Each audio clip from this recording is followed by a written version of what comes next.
ਸਤਿ ਸ਼੍ਰੀ ਅਕਾਲ ਜੀ। ਤੁਸੀਂ ਵੇਖ ਰਹੇ ਹੋ ਪੰਜਾਬ ਮੇਲ USA TV। ਤੁਹਾਡਾ ਸਾਰਿਆਂ ਦਾ ਸਵਾਗਤ ਕਰੰਟ ਨਿਊਜ਼ ਐਂਡ ਵਿਊਜ਼ ਦੇ ਵਿੱਚ। ਮੈਂ ਹਾਂ ਸੰਜੀਵ ਯਸ਼ ਖੰਨਾ, ਮੇਰੇ ਨਾਲ ਨੇ ਜਤਿੰਦਰ ਖੈਰਾ। ਸੋ ਜਤਿੰਦਰ ਜੀ, ਮਨ ਨੂੰ ਉਦਾਸ ਕਰਨ ਵਾਲੀ ਘਟਨਾ ਜਿੱਥੋਂ ਆਪਾਂ ਸ਼ੁਰੂਆਤ ਕਰਨ ਲੱਗੇ ਹਾਂ, ਕੈਨੇਡਾ ਦੀ ਧਰਤੀ ਤੋਂ ਆਪਾਂ ਨੂੰ ਜੋ ਨਿਊਜ਼ ਮਿਲਦੀ ਹੈ, ਰਿਪੁਦਮਨ ਸਿੰਘ ਉਹਨਾਂ ਦੀ ਹੱਤਿਆ ਹੁੰਦੀ ਹੈ, ਗੋਲੀ ਮਾਰ ਕੇ ਹੱਤਿਆ ਕਰ ਦਿੱਤੀ ਜਾਂਦੀ ਹੈ ਤੇ ਹਜੇ ਕੈਨੇਡਾ ਦੀ ਪੁਲਿਸ ਸਰਚ ਕਰਦੀ ਪਈ ਹੈ। ਹਜੇ ਕੋਈ ਹੱਥ ਸਬੂਤ ਵੀ ਨਹੀਂ ਲੱਗਾ, ਕੁਝ ਨਹੀਂ ਪਤਾ ਲੱਗ ਰਿਹਾ, ਨਾ ਕੋਈ ਗ੍ਰਿਫਤਾਰੀ ਹੋਈ ਹੈ। ਇੱਕ ਸਾਡਾ ਪੰਜਾਬ ਦਾ ਵਸਨੀਕ ਜੋ ਪੰਜਾਬ ਦੀ ਧਰਤੀ 'ਤੇ ਜਾ ਕੇ ਉੱਥੇ ਵਸਿਆ, ਖੈਰ ਇੱਥੇ ਵੀ ਕੁਝ ਮਾਮਲੇ ਰਹੇ ਨੇ ਉਹਨਾਂ ਦੇ ਖਿਲਾਫ ਪੁਲਿਸ ਤੇ, ਉਹਨਾਂ ਨੂੰ ਬਰੀ ਵੀ ਕੀਤਾ ਗਿਆ। ਹੁਣ ਉੱਥੇ ਜਾ ਕੇ ਪਤਾ ਨਹੀਂ ਉਹ ਕੀ ਗੱਲ ਬਣੀ ਤੇ ਕੀ ਬਾਤ ਬਣੀ, ਕੌਣ ਹੈ ਇਸ ਹੱਤਿਆ ਦੇ ਪਿੱਛੇ, ਤੇ ਉਹਨਾਂ ਨੂੰ ਗੋਲੀ ਮਾਰ ਕੇ ਹਲਾਕ ਕਰ ਦਿੱਤਾ। ਰਿਪੁਦਮਨ ਮਲਿਕ ਦੀ ਤੁਸੀਂ ਗੱਲ ਕਰ ਰਹੇ ਹੋ, ਬ੍ਰਿਟਿਸ਼ ਕੋਲੰਬੀਆ BC ਇਲਾਕਾ ਕੈਨੇਡਾ ਦਾ, ਉੱਥੇ ਰਹਿੰਦੇ ਸੀਗੇ। ਹਾਂਜੀ, ਸਿੱਖ ਸਰਦਾਰ ਨੇ। ਔਰ ਤੁਹਾਨੂੰ ਪਤਾ ਹੋਊਗਾ ਕਿ ਬਹੁਤ ਸਾਲ ਪਹਿਲਾਂ ਇੱਕ ਹੈਲੀਕਾਪਟਰ ਕ੍ਰੈਸ਼ ਹੋਇਆ, 에ਅਰ ਇੰਡੀਆ ਦਾ ਹੈਲੀਕਾਪਟਰ ਸੀ, ਇਹਦੇ ਵਿੱਚ ਬੰਬ ਰੱਖਿਆ ਗਿਆ ਸੀਗਾ। ਆਇਰਲੈਂਡ ਦੇ ਕੋਲ ਜਾ ਕੇ, ਆਇਰਲੈਂਡ ਦੇ ਗੇਟਵੇ ਦੇ ਉੱਤੇ ਉਹ ਕ੍ਰੈਸ਼ ਹੋ ਜਾਂਦਾ ਆ, ਔਰ ਉਹਦੇ ਵਿੱਚ ਤਕਰੀਬਨ 350 ਯਾਤਰੀ ਜਿਹੜੇ ਯਾਤਰੂ ਸਵਾਰ ਸੀਗੇ ਉਹ ਸਾਰੇ ਦੇ ਸਾਰੇ ਮਾਰੇ ਗਏ ਸੀ। ਉਸ ਕੇਸ ਦੇ ਵਿੱਚ 2 ਲੋਕ ਜਿਹੜੇ ਨੇ ਉਹ ਸਸਪੈਕਟ ਪਾਏ ਗਏ ਸੀਗੇ। ਹਾਲਾਂਕਿ ਰਿਪੁਦਮਨ ਹੋਣਾ ਦੀ ਅਸੀਂ ਗੱਲ ਕਰੀਏ 2005 ਦੇ ਵਿੱਚ ਜਿਹੜੇ ਆ ਉਹਨਾਂ ਨੂੰ ਜ਼ਮਾਨਤ ਮਿਲ ਜਾਂਦੀ ਹੈ। ਉਸ ਤੋਂ ਬਾਅਦ ਕੁਝ ਨਹੀਂ ਪਤਾ ਲੱਗਦਾ ਕਿ ਉਹਦੇ ਵਿੱਚ ਕੀ ਹੋਇਆ, ਕਿੱਦਾਂ ਹੋਇਆ। ਉਹ ਕੇਸ ਜੇ ਤੁਸੀਂ ਇਨਵੈਸਟੀਗੇਸ਼ਨ ਦੇ ਉਹਦੀ ਰਿਪੋਰਟਸ ਦੇਖੋ ਤੇ ਬਹੁਤ ਕੰਪਲਿਕੇਟਡ ਰਿਪੋਰਟਸ ਆ, ਕਿਉਂਕਿ ਉਹ ਕਹਿੰਦੇ ਸੀਗੇ ਕਿ ਬਹੁਤ ਵਾਰ ਜੋੜਿਆ ਗਿਆ ਕਿ ਸਿੱਖ ਬੈਨ ਆਊਟਫਿਟ ਮਿਲੀਟੈਂਟ ਜਿਹੜੇ ਨੇ ਉਹਨਾਂ ਨੇ ਉਹਨੂੰ ਮਾਰਿਆ, ਕਿਉਂਕਿ ਇਹ ਖਦਸ਼ਾ ਸੀਗਾ ਕਿ ਜਿਹੜਾ ਸੂਟਕੇਸ ਦੇ ਵਿੱਚ ਬੰਬ ਰੱਖਿਆ ਗਿਆ ਸੀ, ਕਿਉਂਕਿ ਕਿਹਾ ਜਾ ਰਿਹਾ ਕਿ ਸੂਟਕੇਸ ਦੇ ਵਿੱਚ ਬੰਬ ਸੀਗਾ ਉਹ, ਔਰ ਉਹ ਸੂਟਕੇਸ ਜਿਹੜਾ ਸੀਗਾ ਉਹਦੇ ਤੇ ਸਿੰਘ ਲਿਖਿਆ ਸੀਗਾ। ਫਿਰ ਉਹ ਆਇਡੈਂਟੀਟੀ ਨਹੀਂ ਹੋ ਪਾਈ ਕਿ ਉਹ ਕਿਹਦਾ ਹੈ, ਕਿਉਂਕਿ ਉਸ ਸਮੇਂ ਬੜੇ ਸਾਲ ਪਹਿਲਾਂ ਦੀ ਗੱਲ ਹੈ ਕਿ ਤਕਰੀਬਨ ਇਹ 1985 ਦੇ ਵਿੱਚ ਹੋਇਆ, ਔਰ ਉਸ ਸਮੇਂ ਨਾ ਤੇ CCTV ਸੀਗੇ ਤੇ ਨਾ ਹੀ ਬਹੁਤ ਕੁਝ ਸੀਗੇ, ਕਿਉਂਕਿ ਆਈ ਨੋ ਕਿ ਮੈਨੂੰ ਥੋੜ੍ਹੇ ਦਿਨ ਪਹਿਲਾਂ ਹੀ ਕੰਮ ਪਿਆ ਇਸ ਚੀਜ਼ ਦੇ ਨਾਲ ਤੇ ਮੈਂ ਦੇਖ ਰਿਹਾ ਸੀ, ਉਦੋਂ ਵੀ ਕੁਝ ਇਹੀ ਮਸਲਾ ਚੱਲਦਾ ਸੀਗਾ। ਕੋਈ ਮੂਵੀ ਦੇਖ ਰਿਹਾ ਸੀਗਾ ਮੇਰੇ ਖਿਆਲ ਨਾਲ ਮੈਂ, ਤੇ ਉਹ ਸਿੱਖ ਬੈਨ ਆਊਟਫਿਟ ਮਿਲੀਟੈਂਟਸ ਦੇ ਜਿਹੜੇ ਖਦਸ਼ੇ ਸੀਗੇ ਉਹ ਕਿਹਾ ਜਾ ਰਿਹਾ ਸੀ ਕਿ ਇਸ ਦੇ ਵਿੱਚ ਹੈ। ਹਾਲਾਂਕਿ ਪ੍ਰੂਫ ਨਹੀਂ ਹੋਇਆ, ਬਹੁਤ ਸਰਗਰਮ ਸੀਗੇ ਇਹ, ਔਰ ਨਾਮਵਾਰ ਹਸਤੀ ਹੈ ਉੱਥੇ ਬ੍ਰਿਟਿਸ਼ ਕੋਲੰਬੀਆ ਦੀ, ਔਰ ਅੱਜ ਤੱਕ ਪਤਾ ਨਹੀਂ, ਕਿਉਂਕਿ ਫਿਰ ਦੇਖੋ ਜਦੋਂ ਤੁਸੀਂ ਐਡੇ ਸਾਲ ਇਸ ਇੱਦਾਂ ਦੇ ਵਾਕਿਆਤ ਦੇ ਨਾਲ ਜੁੜੇ ਹੁੰਦੇ ਆ ਨਾ, ਤੇ ਫਿਰ ਤੁਸੀਂ ਕੋਈ ਵੀ ਕਹਿ ਸਕਦੇ ਹੋ, ਕਿਉਂਕਿ 350 ਦੇ ਵਿੱਚੋਂ ਕੋਈ ਵੀ ਹੋ ਸਕਦਾ ਜਿਹੜਾ ਬਦਲਾ ਲੈਣ ਦੀ ਤਾਕ ਦੇ ਵਿੱਚ ਬੈਠਾ ਹੋਵੇ, ਜਿਹਦਾ ਕੋਈ ਰਿਸ਼ਤੇਦਾਰ ਹੋਵੇ, ਜਿਹਨੂੰ ਲੱਗਦਾ ਹੋਵੇ ਕਿ ਪਿੱਛੇ ਇਹਨਾਂ ਦਾ ਹੀ ਹੱਥ ਸੀਗਾ। ਹਜੇ ਇਨਵੈਸਟੀਗੇਸ਼ਨ, ਕਿਉਂਕਿ ਕਿਹਨੇ ਪਲਾਂਟ ਕੀਤਾ ਸੀ ਬੰਬ ਕਿਸੇ ਦਾ ਪਤਾ ਨਹੀਂ ਹੈ। ਉਹ 2 ਨਾਮ ਸੀਗੇ, ਇੱਕ ਰਿਤੂ ਇਹਨਾਂ ਦਾ ਨਾਮ ਸੀ ਤੇ ਇੱਕ ਹੋਰ ਸੀਗਾ ਨਾਮ। ਐਕਚੁਅਲੀ ਜਦੋਂ ਇਹ ਨਿਕਲ ਜਾਂਦੇ ਨੇ ਵਿੱਚੋਂ, ਇਹਨਾਂ ਨੂੰ ਬੈਨੀਫਿਟ ਆਫ ਡਾਊਟ ਦੇ ਬੇਸ ਦੇ ਉੱਤੇ ਬਰੀ ਕਰ ਦਿੱਤਾ ਜਾਂਦਾ। ਉਸ ਤੋਂ ਬਾਅਦ ਤੇ ਲੀਗਲੀ ਇਹਦਾ ਨਾਂ ਹਟ ਗਿਆ, ਕਿਉਂਕਿ ਪ੍ਰੂਵ ਹੀ ਨਹੀਂ ਹੋਇਆ ਕਿ ਇਹਨਾਂ ਦਾ ਵਿੱਚ ਹੱਥ ਹੈ ਜੋ ਬੰਬ ਪਲਾਂਟ ਹੋਇਆ ਹੈ ਉਸ ਐਰੋਪਲੇਨ ਦੇ ਵਿੱਚ। ਉਹ ਤਾਂ ਕ੍ਰਿਸਟਲ ਕਲੀਅਰ ਹੋ ਗਈ ਗੱਲ ਜਦੋਂ ਇਹਨਾਂ ਨੂੰ ਆਊਟ ਕਰ ਦਿੱਤਾ ਗਿਆ ਕੇਸ ਤੋਂ। ਦੇਖੋ ਸੰਜੀਵ ਜੀ, ਤੁਸੀਂ ਬੜੀਆਂ ਭੋਲੀਆਂ ਗੱਲਾਂ ਕਰਦੇ ਹੋ। ਬੜੇ ਸਾਰੇ ਕੇਸਿਸ ਇੱਦਾਂ ਦੇ ਹੁੰਦੇ, ਕਿਉਂਕਿ ਉਹ ਉੱਥੇ ਦੋਨਾਂ ਨੂੰ ਬੈਨੀਫਿਟ ਆਫ ਡਾਊਟ ਮਿਲ ਸਕਦਾ ਸੀ, ਕਿਉਂਕਿ ਜਿਹਦਾ ਸੂਟਕੇਸ ਸੀਗਾ ਪਤਾ ਨਹੀਂ ਕਿਹਨੇ ਸੂਟਕੇਸ ਰੱਖਿਆ, ਕਿਉਂਕਿ ਜਿਹੜਾ ਸੂਟਕੇਸ ਲੈ ਕੇ ਗਿਆ ਸੀ ਅੰਦਰ ਉਹ ਤੇ ਐਕਸਪਲੋਡ ਹੋ ਗਿਆ ਹੋਊਗਾ ਨਾਲ ਹੀ। ਸੋ ਤੁਹਾਨੂੰ ਜ਼ਿਆਦਾ ਪਤਾ ਹੋਊਗਾ, ਕਿਉਂਕਿ because you are more than me in ਇਸ ਚੀਜ਼ ਦੇ ਵਿੱਚੋਂ ਤੁਸੀਂ ਨਾ, ਕਿਉਂਕਿ ਤੁਸੀਂ ਉਸ ਚੀਜ਼ ਨੂੰ ਸੁਣਿਆ ਵੀ ਹੋਵੇਗਾ। ਗੱਲ ਨਹੀਂ ਹੈ, ਗੱਲ ਇਹ ਹੁੰਦੀ ਆ ਕਿ ਆਪਾਂ ਜਿਸ ਵੀ ਮੈਟਰ ਨੂੰ ਦੇਖਦੇ ਹਾਂ ਲੀਗਲ ਵੇ ਨਾਲ ਦੇਖਦੇ ਹਾਂ। ਵੈਸੇ ਆਈਡੀਆਸ ਤਾਂ ਕੁਝ ਵੀ ਹੋ ਸਕਦੇ ਨੇ, ਕੌਣ ਬੰਦਾ ਪਲਾਂਟਡ ਆ, ਕੌਣ ਬੰਦੇ ਨੇ ਸੂਟਕੇਸ ਲੈ ਕੇ ਗਿਆ, ਜਾਂ ਕੁਝ ਹੋਰ ਹੈ, ਜਾਂ ਕੋਈ ਹੋਰ ਟੈਕਨੀਕਲ ਫਾਲਟ ਹੈ, ਉਹਨੂੰ ਸਮਝਿਆ ਗਿਆ ਕਿ ਬੰਬ ਬਲਾਸਟ ਹੋਇਆ, ਸ਼ਾਇਦ ਕੋਈ ਹੋਰ ਟੈਕਨੀਕਲ ਫਾਲਟ ਹੋਵੇ, ਨੋਬਡੀ ਨੋਜ਼। ਨਹੀਂ ਹੈ ਤੇ ਉਹ ਬੰਬ ਬਲਾਸਟ ਸੀਗਾ, ਦੇਖੋ ਐਡਾ ਵੀ ਨਹੀਂ ਸੀਗਾ ਕਿ ਅਸੀਂ ਟੈਕਨੀਕਲ ਫਾਲਟ ਉਹਨੂੰ ਕਹਿ ਦਈਏ ਵੀ ਤਾਰਾਂ ਜੋ ਲੜ ਗਈਆਂ ਹੋਣ ਤੇ ਬੰਬ ਫਟ ਗਿਆ ਹੋਵੇ, ਕਿਉਂਕਿ ਜਦੋਂ ਸਿਗਨਲ ਆਉਣੇ ਸ਼ੁਰੂ ਹੋਇਆ, ਕਿਉਂਕਿ ਫਸਟ ਏਡ ਕਾਲ ਹੀ ਹੁੰਦੀ ਆ, ਪਤਾ ਲੱਗਦਾ ਕਿ ਬੰਬ ਫਟਿਆ, ਔਰ ਇਹ ਵੀ ਪਤਾ ਸੀ ਕਿ ਕਿੰਨੀ ਕੁਆਂਟੀਟੀ, ਕਿੰਨੇ ਮੈਜਰਮੈਂਟ ਦਾ ਬੰਬ ਸੀਗਾ। ਬਲੈਕ ਬਾਕਸ ਤੋਂ ਪਤਾ ਲੱਗੇਗਾ। ਉਸ ਸਮੇਂ ਬਲੈਕ ਬਾਕਸ ਦਾ ਜਿਹੜਾ ਸੀਗਾ ਉਹ ਥਿਊਰੀ ਬਾਅਦ ਵਿੱਚ ਆਈ ਹੈ ਬਲੈਕ ਬਾਕਸ ਦੀ, ਉਹ ਫਿਰ ਰਿਕਾਰਡਿੰਗ ਹੋਣੀ ਸ਼ੁਰੂ ਹੋ ਗਈ ਆ, ਹੌਲੀ ਹੌਲੀ ਇਨਵੈਸਟਰ ਹੋਈ ਆ। ਇਹ ਜਿਹੜੀ ਗੱਲ ਹੈ, ਕਿਉਂਕਿ ਉਹਨਾਂ ਨੇ ਜਦੋਂ ਬੰਬ ਫਟਦਾ ਹੈ ਤਾਂ ਉਹਨਾਂ ਨੂੰ ਲੱਗਦਾ ਹੈ ਕਿ ਥੱਲੇ, ਕਿਉਂਕਿ ਰਿਸਪੌਂਡਿੰਗ ਕਾਲ ਆਉਂਦੀ ਹੈ ਨਾ ਜੋ ਐਮਰਜੈਂਸੀ ਕਾਲ, ਉਸ ਐਮਰਜੈਂਸੀ ਕਾਲ ਦੇ ਵਿੱਚ ਵੀ ਉਹਨਾਂ ਨੂੰ ਪਤਾ ਲੱਗਿਆ ਸੀ ਕਿ ਇਹ ਬੰਬ ਹੈ। ਫਿਲਹਾਲ ਜੇ ਆਪਾਂ ਇੱਦਾਂ ਕਹਿਣ ਲੱਗ ਪਏ ਕਿ ਹਾਂ ਕੋਈ ਤਾਰਾਂ ਲੜ ਗਈਆਂ ਹੋਣਗੀਆਂ, ਸਾਨੂੰ ਕੀ ਪਤਾ ਉਹ ਬੰਬ ਸੀਗਾ, ਫਿਰ ਇਹ ਵੀ ਗੱਲ ਨਹੀਂ ਹੈਗੀ ਨਾ। ਫਿਰ ਤੁਸੀਂ ਗੱਲ ਕਹਿੰਦੇ ਆ ਕਿ ਆਪਾਂ ਸਿਰਫ ਨਿਆਂ ਪੱਖ ਤੋਂ ਦੇਖਦੇ ਹਾਂ। ਇੱਦਾਂ ਦੀਆਂ ਬੜੀਆਂ ਚੀਜ਼ਾਂ ਜਿਹਨੂੰ ਨਿਆਂ ਬਰੀ ਕਰ ਦਿੰਦਾ ਤੇ ਕੋਈ ਕਿਸੇ ਦੇ ਅੰਦਰ ਖਦਸ਼ਾ ਜਿਹਾ ਰਹਿੰਦਾ ਹੈ। ਕਨਸਪੀਰੈਂਸੀ ਥਿਊਰੀਜ਼ ਆਰ ਆਲਵੇਜ਼ देयर। ਮਤਲਬ ਆਪਾਂ ਇਹ ਕਹਿ ਸਕਦੇ ਹਾਂ ਕਿ ਹੋ ਸਕਦਾ ਕਿ ਰਿਪੁਦਮਨ ਸਿੰਘ ਇਨਵੋਲਵਡ ਹੋਣ ਲੇਕਿਨ ਕੋਰਟ ਨੂੰ ਉਹਨਾਂ ਦੇ ਖਿਲਾਫ ਕੁਝ ਮਿਲਿਆ ਨਹੀਂ, ਇਸ ਕਰਕੇ ਮੈਂ ਬੈਨੀਫਿਟ ਇਹ ਨਹੀਂ ਕਹਿ ਰਿਹਾ ਕਿ ਰਿਪੂ ਦਮਨ ਹੁਣੀ ਇਨਵੋਲਵਡ ਹੋਣਗੇ, ਮੈਂ ਨਹੀਂ ਕਹਿ ਰਿਹਾ, ਕਿਉਂਕਿ ਦੇਖੋ ਇਹ ਸਾਡਾ ਕੰਮ ਨਹੀਂ ਹੈਗਾ। ਅਸੀਂ ਇਹ ਕਹਿ ਰਹੇ ਹਾਂ ਕਿ ਸ਼ਾਇਦ ਕਿਸੇ ਨੂੰ ਲੱਗਦਾ ਹੋਵੇ, ਕਿਉਂਕਿ ਬੜੀ ਵੱਡੀ ਮਾਤਰਾ ਸੀ, 350 329 ਕਰੀਬਨ ਲੋਕ ਸੀਗੇ, ਹਨਾ, ਵੱਡੀ ਗਿਣਤੀ ਹੈ, ਪਰ ਕਿਸੇ ਨੂੰ ਲੱਗਦਾ ਹੋਵੇ ਕਿ ਇਹਨਾਂ ਦੇ ਵਿੱਚੋਂ ਇਹ ਸੀ, ਉਹ ਤਾਕ ਤੇ ਬੈਠਾ ਹੋਵੇ, ਕੁਝ ਵੀ ਹੋ ਸਕਦਾ। ਔਰ ਉਸ ਤੋਂ ਬਾਅਦ ਵੀ ਜਦੋਂ ਉੱਥੇ ਕੈਨੇਡਾ ਦੀ ਧਰਤੀ ਤੇ ਰਹਿ ਰਹੇ ਨੇ, ਕਿਸੇ ਹੋਰ ਗੱਲ ਤੋਂ ਕੋਈ ਹੋਰ ਮਾਮਲਾ ਹੋਵੇ, ਹੋਰ ਮਾਮਲਾ ਵੀ ਹੋ ਸਕਦਾ, ਉਹਦੇ 'ਚ ਵੀ ਕੋਈ ਖਹਿਬਾਜ਼ੀ ਹੋ ਸਕਦੀ ਹੈ, ਨੋਬਡੀ ਨੋਸ, ਕਿਉਂਕਿ ਸੀਕ੍ਰੇਟਸ ਨੇ। ਪਰ ਅਜੇ ਤੱਕ ਕੁਝ ਵੀ ਸਾਹਮਣੇ ਨਹੀਂ ਹੈ, ਕਿਉਂਕਿ ਕੈਨੇਡਾ ਦੀ ਪੁਲਿਸ ਹਜੇ ਕੁਝ ਵੀ ਆਊਟ ਨਹੀਂ ਕਰ ਰਹੀ। ਹੋ ਸਕਦਾ ਉਹਨਾਂ ਨੂੰ ਕਿਤੇ ਕੋਈ ਹੱਥ ਪਿਆ ਵੀ ਹੋਵੇ, ਪਰ ਹਜੇ ਆਊਟ ਨਹੀਂ, ਜਦੋਂ ਤੱਕ ਪੁਖਤਾ ਨਾ ਹੋ ਜਾਏ। ਕੈਨੇਡਾ ਦੀਆਂ ਇਨਵੈਸਟੀਗੇਸ਼ਨ ਏਜੰਸੀਆਂ ਦੀ ਨਾ ਥੋੜੀ ਜਿਹੀ ਸਾਡੇ ਨਾਲੋਂ ਬੜੀ ਮੁਖਤਲਿਫ ਤੇ ਗੱਲ ਹੁੰਦੀ ਆ। ਬਿਲਕੁਲ ਹੈ, ਕਿਉਂਕਿ ਉਹ ਪਹਿਲੀ ਗੱਲ ਤੇ ਜੇ ਕੋਈ ਸਸਪੈਕਟ ਹੋਵੇ, ਉਹਦਾ ਨਾਮ ਵੀ ਤੁਹਾਨੂੰ 2 ਦਿਨਾਂ ਦੇ ਵਿੱਚ ਆਉਣਾ ਹੈ। ਜੇ ਕਿਸੇ ਦੀ ਹੱਤਿਆ ਹੋਈ ਹੈ, ਉਹਦੀ ਆਇਡੈਂਟੀਟੀ ਵੀ ਉਹਨਾਂ ਨੇ 2 ਦਿਨਾਂ ਬਾਅਦ ਰਿਵੀਲ ਕਰਨੀ ਹੈ। ਇਨਵੈਸਟੀਗੇਸ਼ਨ ਦਾ ਤਰੀਕਾ ਡਿਫਰੈਂਟ ਹੈ, ਉਹਨਾਂ ਦੀ ਸਟ੍ਰੈਟਜੀ ਡਿਫਰੈਂਟ ਹੈ। ਬਟ ਇੱਕ ਹੈ ਕਿ ਬੜਾ ਸੋਹਣਾ ਸਿੱਖੀ ਸਵਰੂਪ ਜਿਹਦੇ ਵਿੱਚ ਰਿਪੂ ਦਮਨ ਸਿੰਘ ਹਮੇਸ਼ਾ ਰਹਿੰਦੇ ਨੇ, ਉਹਨਾਂ ਦੀ ਫੈਮਿਲੀ ਮੈਂਬਰਸ ਵੀ, ਮਤਲਬ ਸਿੱਖ ਪੰਥ ਨੂੰ ਮੰਨਣ ਵਾਲੇ, ਔਰ ਇਹ ਨਹੀਂ ਕਿ ਸਿਰਫ ਆਮ ਤਰੀਕੇ ਨਾਲ ਮੰਨਣ ਵਾਲੇ, ਬੜੇ ਖਾਸ ਤਰੀਕੇ ਨਾਲ ਮੰਨਣ ਵਾਲੇ। ਆਪਾਂ ਜੋ ਫੋਟੋਗ੍ਰਾਫਸ ਦੇ ਵਿੱਚੋਂ ਦਿਖਦਾ ਹੈ, ਨਹੀਂ, ਮੈਨੂੰ ਆਮ ਤੇ ਖਾਸ ਦਾ ਮਤਲਬ ਨਹੀਂ ਪਤਾ। ਆਮ ਤੇ ਖਾਸ ਹੁੰਦਾ ਹੈ ਕਿ ਤੁਸੀਂ ਜਦੋਂ ਛੋਟੇ ਬੱਚਿਆਂ ਨੂੰ ਵੀ ਉਸੇ ਰਾਹ ਤੇ ਤੋਰਦੇ ਹੋ, ਔਰ ਉਹਨਾਂ ਦੀ ਵੇਸ਼ਭੂਸ਼ਾ ਤੋਂ ਪਤਾ ਲੱਗਦਾ ਹੈ, ਉਹਨਾਂ ਦੇ ਜੋ ਦਸਤਾਰ ਸਜੀ ਹੋਈ ਹੈ ਉੱਥੋਂ ਪਤਾ ਲੱਗਦਾ ਹੈ ਕਿ ਤੁਸੀਂ ਬਿਲਕੁਲ ਡੈਡੀਕੇਟਿਡ ਹੋ। ਇੱਕ ਹੁੰਦਾ ਹੈ ਕਿ ਤੁਸੀਂ ਠੀਕ ਹੈ ਸਿੱਖ ਪੰਥ ਤੋਂ ਹੈਗੇ ਹੋ, ਆਪਾਂ ਦੇਖਦੇ ਹਾਂ ਬੱਚਿਆਂ ਨੇ ਪਟਕੇ ਬੰਨੇ ਹੋਏ ਨੇ ਜਾਂ ਕਈ ਵਾਰ ਰੁਮਾਲ ਬੰਨੇ ਹੋਏ ਨੇ, ਪਰ ਉੱਥੇ ਦਸਤਾਰ ਬੱਚਿਆਂ ਨੇ ਵੀ, ਛੋਟੇ ਤੋਂ ਛੋਟੇ ਬੱਚੇ ਨੇ ਵੀ ਦਸਤਾਰ ਸਜਾਈ। ਬਹੁਤ ਸੋਹਣੀ ਗੱਲ ਆ, ਗੁਰੂ ਕੇ ਸਿੰਘ ਸਜਣਾ। ਉੱਥੋਂ ਪਤਾ ਲੱਗਦਾ ਕਿ ਇਹ ਬਿਲਕੁਲ ਸਮਰਪਿਤ ਪਰਿਵਾਰ ਹੈ, ਔਰ ਬੰਦੇ 'ਚ ਟਰਾਂਸਫੋਰਮੇਸ਼ਨਸ, ਬੰਦੇ 'ਚ ਚੇਂਜਸ ਆਉਂਦੀਆਂ ਰਹਿੰਦੀਆਂ ਨੇ ਜਿਉਂ-ਜਿਉਂ ਉਮਰ ਬੀਤਦੀ ਹੈ, ਜਿਉਂ-ਜਿਉਂ ਉਹ ਇਸ ਲਾਈਨ ਵੱਲ ਵੱਧਦਾ ਹੈ। ਖੈਰ, ਆਪਾਂ ਪੁਆਇੰਟ ਤੇ ਰਹੀਏ, ਹਜੇ ਤੱਕ ਕੁਝ ਪਤਾ ਨਹੀਂ ਲੱਗਾ, ਪਰ ਇਹ ਘਟਨਾ ਮੰਦਭਾਗੀ ਘਟਨਾ ਆਪਾਂ ਜਿੱਥੋਂ ਸ਼ੁਰੂਆਤ ਕਰਦੇ ਪਏ। ਨਹੀਂ, ਦੇਖੋ ਆਪਾਂ ਪਹਿਲਾਂ ਵੀ ਕਹਿੰਦੇ ਆ ਵੀ ਕਿਸੇ ਨੂੰ ਜਾਨੋਂ ਮਾਰਨਾ ਇਹ ਮਨੁੱਖੀ ਸੱਭਿਅਤਾ ਦੇ ਵਿੱਚ ਨਹੀਂ ਹੁੰਦਾ ਹੈਗਾ। ਜਦੋਂ ਜਾਨ ਦੇ ਨਹੀਂ ਸਕਦੇ, ਲੈਂਦੇ ਵੀ ਕਿਉਂ ਆ? ਸੋ ਹੈ ਤਾਂ ਮਾੜੀ ਚੀਜ਼ ਹੀ ਹੈ ਸਿਵਲਾਈਜ਼ ਸੋਸਾਇਟੀ। ਪਰ ਇਹ ਗੱਲ ਹੈ ਨਾ ਕਿ ਜਾਂਚ ਦਾ ਵਿਸ਼ਾ ਹੈ। ਹਲੇ ਅਸੀਂ ਸਿਰਫ ਇੰਨਾ ਕਹਿ ਸਕਦੇ ਹਾਂ, ਕਿਉਂਕਿ ਜਦੋਂ ਕੋਈ ਦਾ ਹੁਣ ਇੱਕ ਤਰੀਕਾ ਹੁੰਦਾ, ਇੱਕ ਸਲੀਕਾ ਹੁੰਦਾ ਕਿ ਜਦੋਂ ਕੋਈ ਦੁਨੀਆ ਤੋਂ ਜਾਂਦਾ ਨਾ, ਅਸੀਂ ਉਹਦੀ ਪਿਛਲੀਆਂ ਘਟਨਾਵਾਂ ਨੂੰ ਵੀ ਦੇਖਦੇ ਹਾਂ। ਜਿੱਦਾਂ ਹੁਣ ਤੁਸੀਂ ਕਿਸੇ ਦੇ ਮਹਿਸੂਸ ਕਰਨ ਜਾਓ ਤੇ ਉਹ ਕਹਿੰਦੇ ਆ ਨਾ ਵੀ ਉਹ ਫਲਾਨਾ ਇਹ ਤਾਂ ਇੱਦਾਂ ਚੰਗਾ ਸੀ, ਇੱਕ ਦਿਨ ਮੈਨੂੰ ਮਿਲਿਆ ਸੀ ਉੱਥੇ ਗੱਲਬਾਤ ਹੋਈ ਸਾਡੀ, ਅਸੀਂ ਗੱਲਾਂ ਕੀਤੀਆਂ, ਸਾਨੂੰ ਕੀ ਪਤਾ ਸੀ ਇਹ ਹੋ ਜਾਣਾ।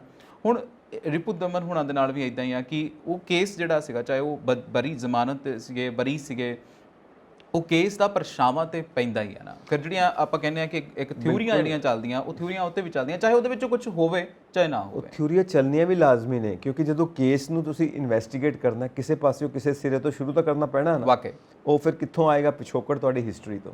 ਅੱਛਾ, ਆਪਾਂ ਇੱਕ ਸਿਚੁਏਸ਼ਨ ਲੈਂਦੇ ਆ। ਮੰਨ ਲਓ ਕੋਈ ਇਨਸਾਨ ਜਿਹਨੇ ਤੁਹਾਨੂੰ ਕਦੀ ਕੋਈ ਫਾਇਦਾ ਨਹੀਂ ਦਿੱਤਾ ਜੀ, ਹੋ ਸਕਦਾ ਤੁਹਾਨੂੰ ਇਨਸਾਨ ਬੜਾ ਚੰਗਾ ਲੱਗੇ, ਔਰ ਇੱਕ ਇਨਸਾਨ ਜਿਹਨੇ ਤੁਹਾਡਾ ਕੁਝ ਵਿਗਾੜਿਆ ਨਹੀਂ ਪਰ ਤੁਹਾਨੂੰ ਚੰਗਾ ਨਹੀਂ ਲੱਗਦਾ ਪਿਆ। ਹੁੰਦਾ ਕਈ ਵਾਰ ਇੱਦਾਂ, ਕੋਈ ਇਨਸਾਨ ਤੁਹਾਨੂੰ ਪਸੰਦ ਨਹੀਂ ਆਉਂਦਾ, ਕੋਈ ਇਨਸਾਨ ਤੁਹਾਨੂੰ ਪਸੰਦ ਆਉਂਦਾ। ਮੈਨੂੰ ਇੰਨੀ ਹਿਊਮਨ ਟੈਂਡੈਂਸੀ ਦਾ ਵੈਸੇ ਪਤਾ ਨਹੀਂ ਆ, ਮਤਲਬ ਇਹ ਹੈ, ਇਟਸ ਸਾਈਕੋਲੋਜੀ। ਇੱਕ ਬੰਦਾ ਐਵੇਂ ਹੀ, ਮਤਲਬ ਕੋਈ ਬੰਦਾ ਵੈਸੇ ਹੀ ਐਂਟਰੀ ਕਰ, ਯਾਰ ਮੈਨੂੰ ਚੰਗਾ ਹੀ ਨਹੀਂ ਲੱਗਦਾ। ਕਿਉਂ ਨਹੀਂ ਚੰਗਾ ਲੱਗਦਾ? ਇਹਨੇ ਕੁਝ ਵਿਗਾੜਿਆ ਨਹੀਂ, ਉਹ ਜਾਣਦਾ ਵੀ ਨਹੀਂ, ਉਹਨੂੰ ਕਦੀ ਮਿਲਿਆ ਵੀ ਨਹੀਂ, ਮਤਲਬ ਵੈਸੇ ਹੀ ਚੰਗਾ ਨਹੀਂ ਲੱਗਦਾ। ਇੱਕ ਬੰਦਾ ਵੈਸੇ ਹੀ ਚੰਗਾ ਲੱਗਦਾ, ਮੰਨ ਲਓ ਕਿਸੇ ਪਾਰਟੀ ਤੇ ਕਿਸੇ ਬੰਦੇ ਨੂੰ ਦੇਖਿਆ, ਵੈਸੇ ਚੰਗਾ ਲੱਗਦਾ। ਕਿਉਂ ਚੰਗਾ ਲੱਗਦਾ? Nobody knows. ਸੋ ਇਹ ਕੁਝ ਕੁਦਰਤੀ ਟੈਂਡੈਂਸੀਜ਼ ਨੇ ਹਿਊਮਨ ਸਾਈਕੋਲੋਜੀ ਦੀਆਂ।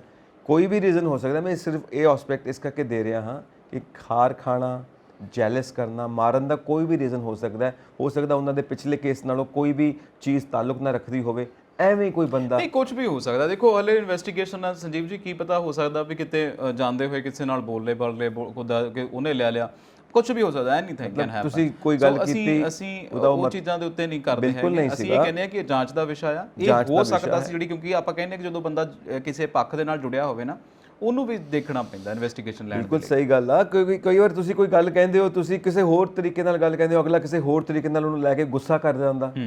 Can be any reason. So can be any reason. So ਇਹ ਜਦੋਂ ਤੱਕ ਰਿਪੋਰਟ ਆਊਟ ਨਹੀਂ ਹੁੰਦੀ। ਸੋ ਦਲੇਰ ਮਹਿੰਦੀ ਸਾਹਿਬ ਦੀ ਤੇ ਰਿਪੋਰਟ ਆਊਟ ਹੋ ਗਈ ਹੈ, ਪਹੁੰਚ ਗਏ ਨੇ ਉਹ ਵੀ ਪਟਿਆਲਾ। ਉੱਥੇ 2 ਸਾਥੀ ਪਹਿਲਾਂ ਵੀ ਨੇ ਉਹਨਾਂ ਦੇ। ਸਾਥੀ ਕਿੱਦਾਂ ਗਏ? ਪਟਿਆਲਾ ਡੇ ਸਾਰੇ ਸੈਲਿਬਸ ਨੇ, ਸਾਰੇ ਸੈਲਿਬਸ ਨੇ। ਸੈਲਿਬ ਕਹਿ ਲਓ ਜਾਂ ਫਿਰ ਕਹਿ ਲਓ ਕਿ ਬੜੇ ਇਨਫਲੂਐਂਸ਼ੀਅਲ ਪੀਪਲ ਜਿਹਨੂੰ ਅਸੀਂ ਕਹਿੰਦੇ ਆ, ਇਹ ਕੈਟਾਗਰੀ। ਹਾਂ, ਕੈਟਾਗਰੀ ਏ ਦੇ। ਫਿਰ ਇਹ ਕੈਟਾਗਰੀ ਹੋਈ ਕਿਹੜੀ ਹੈ? ਇਹ ਕੈਟਾਗਰੀ ਮਜੀਠੀਆ ਸਾਹਿਬ ਬੈਠੇ ਨੇ ਉੱਥੇ, ਸਿੱਧੂ ਸਾਹਿਬ ਬੈਠੇ ਨੇ, ਹੁਣ ਮਹਿੰਦੀ ਸਾਹਿਬ ਵੀ ਚਲੇ ਗਏ ਨੇ। ਦੇਖੋ ਪਹਿਲਾਂ ਵੀ ਮਹਿੰਦੀ ਸਾਹਿਬ, ਦਲੇਰ ਮਹਿੰਦੀ ਹੁਣਾ ਸਾਹਿਬ ਦੇ ਉੱਤੇ ਨਾ ਪਹਿਲਾਂ ਵੀ ਇਹ ਬੜੀਆਂ ਗੱਲਾਂ ਲੱਗੀਆਂ ਜਦੋਂ ਨਵੇਂ ਕੈਰੀਅਰ ਦੇ ਵਿੱਚ ਆਏ ਸੀਗੇ। ਹਾਂਜੀ, ਇੱਕ ਤਰੀਕਾ ਹੋ ਗਿਆ ਸੀਗਾ ਇੱਥੋਂ ਮੁੰਡੇ ਆਪਣੇ ਬੈਂਡ ਦੇ ਵਿੱਚ ਲੈ ਜਾਓ, ਉੱਥੇ ਜਾ ਕੇ ਮੁੰਡਿਆਂ ਨੂੰ ਨਸਾ ਦਿਓ, ਤੇ ਉਹ ਕਬੂਤਰਬਾਜ਼ੀਆਂ ਕਹਿੰਦੇ ਹੁੰਦੇ ਸੀਗੇ। ਇੱਥੇ ਵੀ ਹੁਣ ਮੁੰਡਿਆਂ ਨੂੰ ਇਦਾਂ ਹੁੰਦਾ ਵੀ ਅਸੀਂ ਤੈਨੂੰ ਆਪਣਾ ਸਾਜੀ ਬਣਾ ਕੇ ਲੈ ਜਾਵਾਂਗੇ, ਤੈਨੂੰ ਢੋਲਕੀ ਬਣਾਉਣ ਲੈ ਜਾਵਾਂਗੇ, ਤੂੰ ਇਹਦਾ ਕਰ ਇੰਨੇ ਲੱਖ ਰੁਪਈਆ ਸਾਨੂੰ ਦੇ ਦੇ। ਉਹ ਜਿਹੜੀਆਂ ਚੀਜ਼ਾਂ ਨੇ ਨਾ ਉਹਨੂੰ ਕਬੂਤਰਬਾਜ਼ੀ ਕਹਿੰਦੇ ਆ। ਔਰ ਪੰਜਾਬ ਤੇ ਬਹੁਤ ਮਸ਼ਹੂਰ ਆ ਕਬੂਤਰਬਾਜ਼ੀ ਲਈ, ਤੁਹਾਨੂੰ ਪਤਾ ਹੀ ਆ। ਹਰ ਕਿਸੇ ਦਾ ਸੁਪਨਾ ਟੇਢਾ, ਜਾਣਾ ਕਿੱਥੇ ਜੀ? ਕੈਨੇਡਾ। ਉਹ ਬਸ ਉਹੀ ਗੱਲ ਆ ਕਿ ਸੁਪਨਾ ਸਾਡਾ ਸਾਰਿਆਂ ਦਾ ਕਿਤੇ ਨਾ ਕਿਤੇ ਬਾਹਰ ਜਾਣਾ ਆ, ਫੈਸੀਨੇਸ਼ਨ ਬਹੁਤ ਆ ਸਾਡੇ ਅੰਦਰ, ਤੇ ਫਿਰ ਅਸੀਂ ਉਹ ਚੀਜ਼ਾਂ ਵੀ ਕਰ ਲੈਣੇ ਜਿਹੜੀਆਂ ਨਹੀਂ ਕਰਨੀਆਂ ਹੈਗੀਆਂ, ਕਬੂਤਰਬਾਜ਼ੀ ਦੇ ਵਿੱਚ ਵੀ ਫਸਦੇ ਆ। ਔਰ ਇਹ ਇਕੱਲੇ ਦਲੇਰ ਮਹਿੰਦੀ ਨਹੀਂ, ਬੜੇ ਸਾਰੇ ਹੋਰ ਪੰਜਾਬੀ ਸੈਲੀਬ੍ਰਿਟੀ ਕ੍ਰਿਕਟਰ, ਤੁਹਾਨੂੰ ਯਾਦ ਹੋ ਗਿਆ ਕਿ ਕ੍ਰਿਕਟ ਦਾ ਨਾਮ ਵੀ ਬੜਾ ਮਸ਼ਹੂਰ ਸੀਗਾ। ਆਪਾਂ ਹੁਣ ਨਾਂ ਤਾਂ ਚਲੋ ਨਹੀਂ ਲਵਾਂਗੇ, ਪਰ ਉਹ ਕ੍ਰਿਕਟ ਦਾ ਪਰਿਵਾਰ ਅੱਗੋਂ, ਉਹਨਾਂ ਦੇ ਮਾਪੇ, ਮਾਂ ਉਹਨਾਂ ਦੀ ਖਾਸ ਕਰਕੇ, ਉਹ ਵੀ ਕਹਿੰਦੇ ਜੀ ਕਬੂਤਰਬਾਜ਼ੀ ਦਾ ਕੇਸ ਸੀਗਾ, ਵੀ ਕਿਹਾ ਸੀ ਇੱਦਾਂ ਲੈ ਜਾਾਂਗੇ ਉੱਦਾਂ ਲੈ ਜਾਾਂਗੇ। ਤੇ ਇਹ ਸਾਰੀਆਂ ਚੀਜ਼ਾਂ ਜਿਹੜੀਆਂ ਨੇ ਨਵੀਆਂ ਨਹੀਂ ਪੰਜਾਬ ਦੇ ਵਿੱਚ, ਪਰ ਇਹ ਕੇਸ ਬੜਾ ਪੁਰਾਣਾ ਆ। ਚਲੋ ਫਿਲਹਾਲ ਮਹਿੰਦੀ ਸਾਹਿਬ 2 ਸਾਲ ਵਾਸਤੇ ਆ ਗਏ ਨੇ। ਹਾਂ, 2 ਸਾਲ ਵਾਸਤੇ ਆ ਗਏ ਨੇ, ਸਦਾ ਬਰਕਰਾਰ ਆ। ਫੀਲ ਹੁੰਦਾ ਨਾ ਕਿ ਐਡਾ ਸਟੈਚਰ ਔਰ ਇੰਟਰਨੈਸ਼ਨਲ ਲੈਵਲ ਦੇ ਉੱਤੇ ਪੰਜਾਬ ਦੇ 뮤직 ਨੂੰ ਲੈ ਕੇ ਗਏ, ਔਰ ਉਸ ਤੋਂ ਬਾਅਦ ਇਦਾਂ ਦੀਆਂ ਘਟਨਾਵਾਂ। ਖੈਰ ਸਿੱਧੂ ਸਾਹਿਬ ਦਾ ਵੀ ਕੇਸ ਆਪਾਂ ਜੇ ਦੇਖੀਏ, ਉਸ ਵਕਤ ਸੈਲਬ ਸੀਗੇ, ਅੱਜ ਵੀ ਸੈਲਬ ਨੇ, ਉਸ ਵਕਤ ਤੇ ਕ੍ਰਿਕਟ ਦੀ ਇੱਕ ਸ਼ਾਨ ਹੁੰਦੇ ਸੀ। ਉਹ ਵੀ ਚੀਜ਼ ਦਿਮਾਗ ਤੇ ਕਈ ਵਾਰ ਅਸਰ ਕਰਦੀ ਹੈ ਨਾ, ਪਪੂਲੈਰਿਟੀ, ਤਾਂ ਉਹ ਆਪਣੇ ਆਪ ਨੂੰ ਵੱਡਾਪਨ, ਤੇ ਉਹ ਰੋਡ ਦੇ ਉੱਤੇ ਮਾਰ ਕੁਟਾਈ ਹੋ ਗਏ। ਔਰ ਇੱਧਰ ਹੈਵੀ ਵੇਟ ਆਪਣੇ ਮਜੀਠੀਆ ਸਾਹਿਬ, ਉਹ ਵੀ ਜੇਲ੍ਹ 'ਚ ਨੇ। ਤਿੰਨੋਂ ਸੈਲੀਬ੍ਰਿਟੀ ਹਸਤੀਆਂ ਨੇ। ਤਾਂ ਮਤਲਬ ਆਪਾਂ ਤਿੰਨਾਂ ਨੂੰ ਜੇ ਦੇਖੀਏ, ਜਿੱਦਾਂ ਦੇ ਕੇਸ ਪਏ ਨੇ ਤਿੰਨਾਂ ਦੇ ਉੱਤੇ, ਮਤਲਬ ਅਸੀਂ ਆਮ ਲੋਕ ਇਹ ਉਮੀਦ ਨਹੀਂ ਕਰਦੇ ਹੁੰਦੇ ਕਿ ਇਹ ਸੈਲੀਬ੍ਰਿਟੀਜ਼ ਇੱਦਾਂ ਦੇ ਕੰਮ ਵੀ ਕਰ ਸਕਦੇ। ਅੱਛਾ, ਮੈਨੂੰ ਕਈ ਵਾਰੀ ਤੁਹਾਡੀਆਂ ਗੱਲਾਂ ਨਾ, ਮੈਂ ਤੁਹਾਨੂੰ ਉਦੋਂ ਵੀ ਦੱਸਦਾ ਸੀ ਵੀ ਮੋਰਾਲ ਜਿਹੜੀਆਂ ਲੱਗਦੇ ਹੁੰਦੇ ਵੀ ਤੁਸੀਂ ਬੜੇ ਗੱਲ ਇਹ ਆ ਕਿ ਬੜੇ ਸ਼ਾਂਤਪੂਰਵਕ ਤਰੀਕੇ ਨਾਲ ਕਰਦੇ ਆ। ਅਮਿਤਾਭ ਬੱਚਨ ਨੇ ਬੜੀ ਪਿਆਰੀ ਸਟੇਟਮੈਂਟ ਦਿੱਤੀ ਸੀ, ਕਹਿੰਦੇ ਯਾਰ ਜਿਹੜੇ ਸੈਲੀਬ੍ਰਿਟੀਜ਼ ਹੁੰਦੇ ਨੇ ਨਾ, ਸੈਲੈਬਸ, ਉਹ ਇਸ ਚੀਜ਼ ਦਾ ਬੜਾ ਧਿਆਨ ਰੱਖਦੇ ਨੇ ਕਿ ਪ੍ਰਾਈਵੇਟ ਲਾਈਫ 'ਚ ਜੋ ਵੀ ਕਰਦੇ ਹੋਣ ਉਹਦਾ ਪਤਾ ਕਿਸੇ ਨੂੰ ਨਾ ਲੱਗੇ, ਜਦੋਂ ਪਬਲਿਕ ਲਾਈਫ ਦੇ ਵਿੱਚ ਉਹਨਾਂ ਦੀ ਇਮੇਜ ਹੋਵੇ ਉਹਦੇ ਉੱਤੇ ਕੋਈ ਦਾਗ ਨਾ ਹੋਵੇ। ਇਹ ਬੜਾ ਧਿਆਨ ਰੱਖਦੇ ਨੇ। ਔਰ ਮੈਨੂੰ ਉਹ ਸਟੇਟਮੈਂਟ ਬੜੀ ਪਿਆਰੀ ਲੱਗੀ।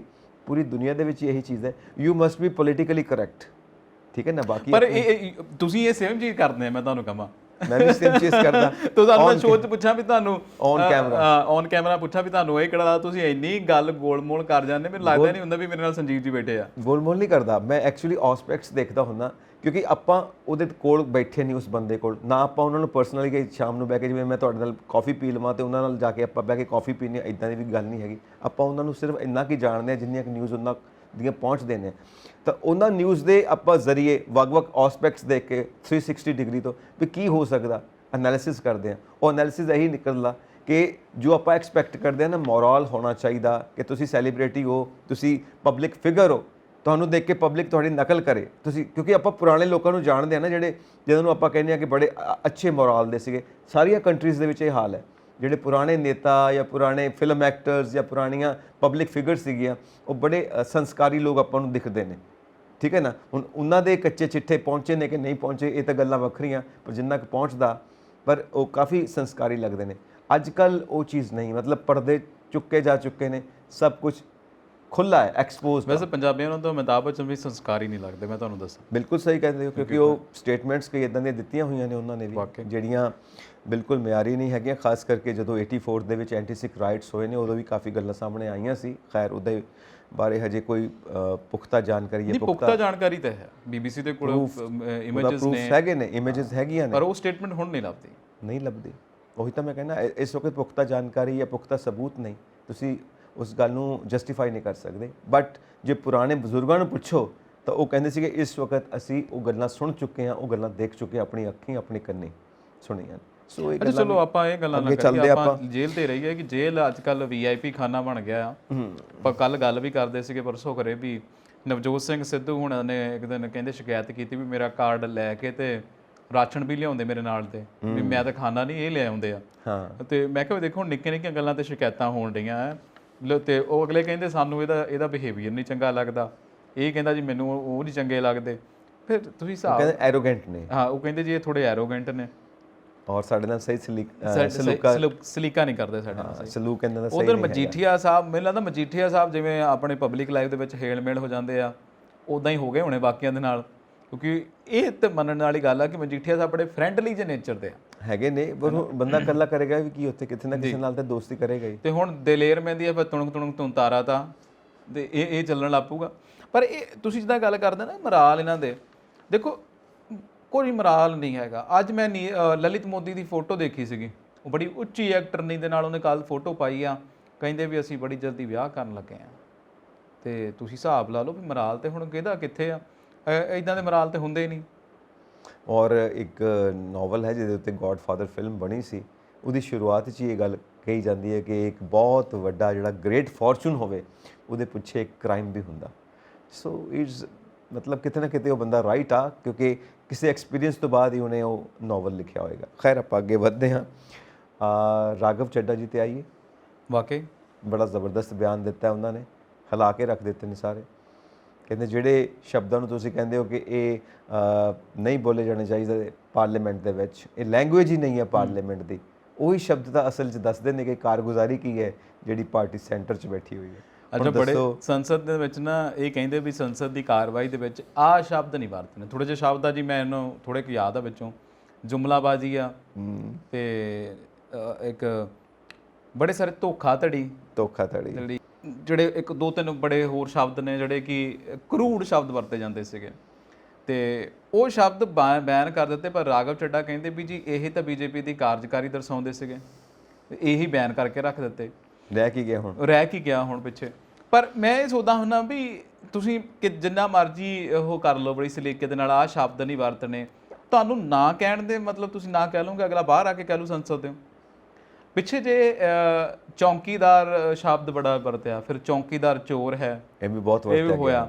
ਇਹਨਾਂ ਸ਼ਬਦਾਂ ਨੂੰ ਮੈਨੂੰ ਲੱਗਦਾ ਇਹ ਵੀ ਚੋਰ ਸ਼ਬਦ ਵੀ ਉਹ ਕਹਿੰਦੇ ਜੀ ਬੈਨ ਆ, ਚੋਰ ਸ਼ਬਦ ਵੀ ਨਹੀਂ ਤੁਸੀਂ ਕਹਿਣਾ ਹੈਗਾ ਹੁਣ। ਤੇ ਇਹ ਸ਼ਬਦ ਜਿਹੜੇ ਕਹਿੰਦੇ ਜੀ ਹੁਣ ਸੰਸਦ ਦੇ ਅੰਦਰ ਨਹੀਂ ਵਰਤਣੇ ਹੈਗੇ। ਅੱਛਾ, ਸੰਸਦ ਮੈਂ ਸੋਚਦਾ ਸੀ ਵੀ ਜੇ ਸੰਸਦ ਵਾਕਈ ਇੰਨਾ ਪਵਿੱਤਰ ਆ, ਇਹਨਾਂ ਦੀਆਂ ਕੁਰਸੀਆਂ, ਇਹਨਾਂ ਦੀਆਂ ਗਾਲੀ ਗਲੋਚ, ਤੇ ਫਿਰ ਸੰਸਦ ਤੋਂ ਅਸੀਂ ਲਾਈਵ ਹੁੰਦਾ ਵੀ ਦੇਖਿਆ, ਉਹ ਵੀ ਬੈਨ ਕਰਨਾ ਚਾਹੀਦਾ ਵੀ ਜਿਹੜਾ ਬੰਦਾ ਲੜ ਪਿਆ ਕੁਰਸੀਆਂ ਸੁੱਟਦੇ ਨੇ ਇੱਕ ਦੂਜੇ ਉਹਨੂੰ 5 ਸਾਲ ਦੇ ਲਈ ਬੈਨ ਹੀ ਕਰ ਦੇਣਾ। ਕਾਗਜ਼ ਦੀਆਂ ਮਤਲਬ ਬਣਾ ਕੇ ਗੇਂਦਾਂ ਮਾਰਦੇ ਨੇ ਇੱਕ ਦੂਜੇ ਦੇ, ਔਰ ਕਾਗਜ਼ ਫਾੜ ਕੇ ਸੁੱਟਦੇ ਨੇ।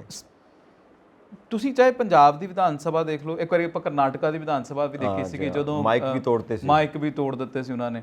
ਇੱਦਾਂ ਪੰਜਾਬ ਦੇ ਵਿੱਚ ਵੀ ਇੱਦਾਂ ਹੀ ਕੁਝ ਹੁੰਦਾ ਰਿਹਾ। ਇੱਕ ਥਾਂ ਤੇ ਤਾਂ ਗਮਲਾ ਚੁੱਕ ਕੇ ਮਾਰਿਆ ਸੀ ਕਿਸੇ ਨੇ। ਤੁਸੀਂ ਹਿਸਾਬ ਲਾ ਸਕਦੇ ਹੋ ਕਿ ਇਹ ਉਹ ਚੀਜ਼ ਜਿਹੜੀ ਅਸੀਂ ਕਹਿੰਦੇ ਆ ਜੀ ਨਹੀਂ ਇਹ ਲੋਕਤੰਤਰ ਦਾ ਮੰਦਰ ਆ, ਇੱਥੇ ਸਭ ਤੋਂ ਜ਼ਿਆਦਾ ਇਹ ਇਦਾਂ ਦੇ ਕੰਮ ਕਰਦੇ ਆ। ਬੜੇ ਅਗਰੈਸਿਵ ਭਗਤ ਆਉਂਦੇ ਨੇ ਫਿਰ ਉੱਥੇ ਤੇ ਜਿਹੜਾ ਮੰਦਰ ਹੈ ਲੋਕਤੰਤਰ ਦਾ, ਇਦਾਂ ਦੇ ਅਗਰੈਸਿਵ ਭਗਤ ਆਉਂਦੇ ਨੇ। ਉਹੀ ਤਾਂ ਆਪਾਂ ਗੱਲ ਕਰਦੇ ਆ ਕਿ ਜਿਹੜੇ ਬੰਦੇ ਪਬਲਿਕ ਫਿਗਰ ਬਣ ਜਾਂਦੇ ਨੇ, ਜੇ ਇਦਾਂ ਦੀਆਂ ਹਰਕਤਾਂ ਕਰਨਗੇ ਤਾਂ ਲੋਕੀ ਕੀ ਸਿੱਖਣਗੇ? ਮੋਰਲ ਹਾਈ ਹੋਣਾ ਚਾਹੀਦਾ ਕਿ ਨਹੀਂ ਹੋਣਾ ਚਾਹੀਦਾ? ਉਹ ਇੱਕ ਕਹਿੰਦੇ ਹੁੰਦੇ ਨੇ ਕਿ ਬੁੱਲੇ ਨੂੰ ਲੋਕੀ ਮੱਤਾਂ ਦਿੰਦੇ, ਬੁੱਲਿਆ ਆ ਬਹਿ ਜਾ ਵਿੱਚ ਮਸੀਤੀ।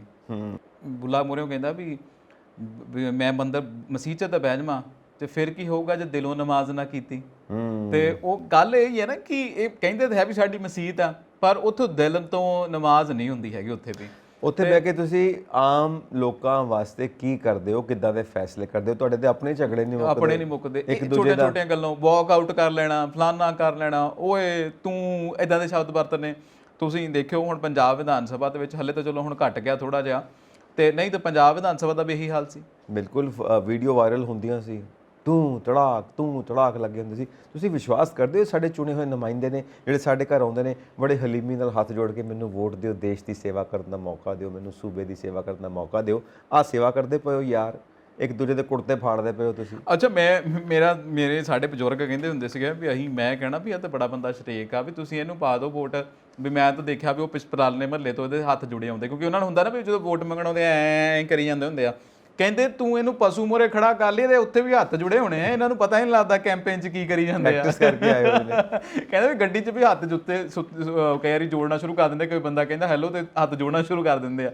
ਕਿ ਇਹਨਾਂ ਦਾ ਮਾਈਂਡ ਇਦਾਂ ਦਾ ਸੈੱਟ ਹੋ ਗਿਆ ਹੁੰਦਾ ਵੀ ਬਸ ਹੱਥ ਹੀ ਜੋੜਨੇ ਆ, ਬਾਅਦ 'ਚੋਂ ਸਾਰੀ ਉਮਰ ਇਹਨਾਂ ਨੇ ਨੱਕ ਚੜਾ ਦੇਣੇ ਸਾਡੇ ਧਰਤੀ ਦੇ ਨਾਲ ਵੀ ਅਸੀਂ ਆਹ ਕੀਤਾ ਆ। ਸੋ ਉਹ ਗੱਲ ਆ ਨਾ ਕਿ ਕਰਨਾ ਕੁਝ ਹੋਰ ਆ ਤੇ ਕਹਿਣਾ ਕੁਝ ਹੋਰ ਆ ਤੇ ਦਿਖਾਉਣਾ ਕੁਝ ਹੋਰ ਆ। ਤੇ ਫਿਰ ਜਿਹੜੇ ਸ਼ਬਦ ਬੈਨ ਕੀਤੇ ਨੇ, ਇਹ ਸ਼ਬਦ ਬਾਹਰ ਤਾਂ ਬੋਲੇ ਜਾਣਗੇ ਨਾ, ਬਾਹਰ ਤਾਂ ਬੈਨ ਨਹੀਂ ਹੈਗੇ। ਇਹ ਦੇਖੋ ਤੁਸੀਂ ਸੰਸਦ ਦੇ ਵਿੱਚ ਹੀ ਬੋਲੇ ਜਾਣੇ, ਔਰ ਉਹ ਲੋਕਾਂ ਤੋਂ ਹੀ ਬੋਲੇ ਜਾਣੇ ਜਿਨ੍ਹਾਂ ਨੇ ਬੈਨ ਕੀਤੇ ਆ।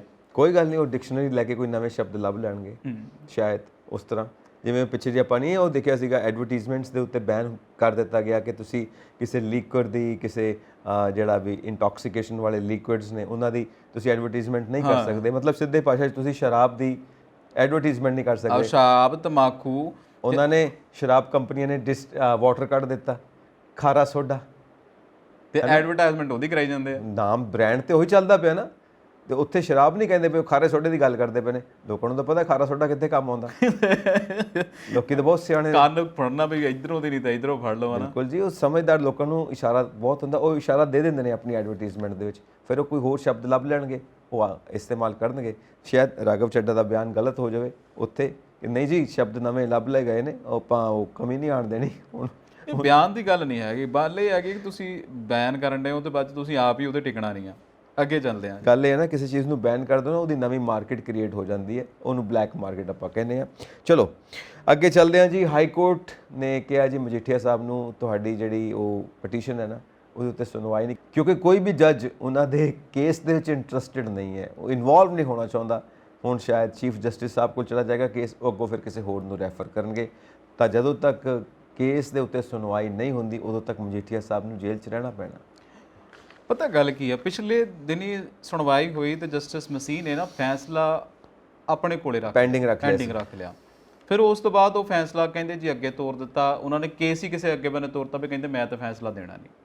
ਫਿਰ ਸੂਰਿਆਕਾਂਤ ਜਿਹੜੇ ਨੇ ਉਹਨਾਂ ਨੂੰ ਦੇ ਦਿੱਤਾ ਇਹ, ਤੇ ਉਹ ਕਹਿੰਦੇ ਜੀ ਮੈਂ ਤਾਂ ਸੁਣਨਾ ਨਹੀਂ, ਮੇਰੇ ਕੋਲੇ ਪਹਿਲਾਂ ਹੀ ਬਹੁਤ ਕੇਸ ਨੇ।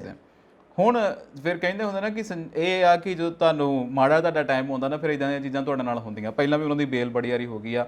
ਆਪਾਂ ਦੇਖਿਆ ਫਰਵਰੀ ਮਹੀਨੇ ਦੇ ਵਿੱਚ, ਜਦੋਂ ਇਲੈਕਸ਼ਨ ਤੋਂ ਪਹਿਲਾਂ ਫਰਵਰੀ ਮਹੀਨਾ ਸੀ, ਉਦੋਂ ਉਹ ਹੋਏ ਸੀਗੇ।